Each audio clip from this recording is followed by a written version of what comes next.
Good afternoon. Our first item of business today is time for reflection, and our time for reflection leader is the Reverend David Coleman, Environmental Chaplain for Eco Congregation Scotland in Edinburgh. Thank you, Ken. So, greetings. Since I was first invited to offer this reflection, I've moved from being a grassroots pastor in Greenock to the national scope of Environmental Chaplain for Eco Congregation Scotland, which is a charity supported by very diverse churches and the Scottish Government. In one way, that's a change of direction. In another, it's an intensification of the same calling. A Christian minister's calling is never simply to speak what people want to hear, even to those who might think they are paying the piper. The very diverse eco-congregation movement encourages faith groups, so far Christian, though I'm really looking forward to working with Muslims and others. We encourage people of faith to enlist the treasures of their respective traditions in response to the shared global context of climate crisis. This is my second Holyrood event in 2 weeks. I was part of the lobby on the 19th over climate issues, and the church's parliamentary office will keep the conversation going.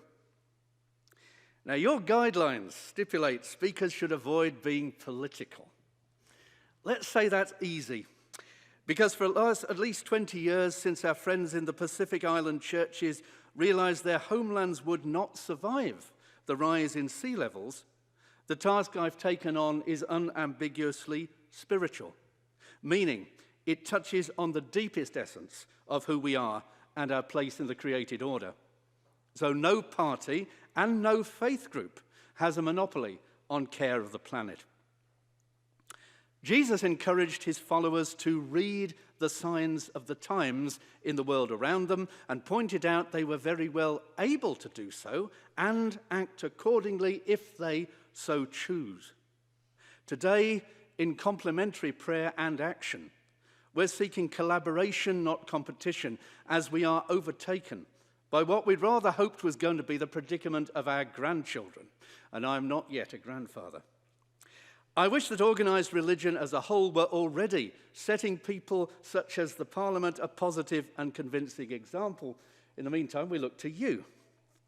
I'm not here to compete, but to convince, which includes convincing myself and congregations and communities in Scotland to read those signs.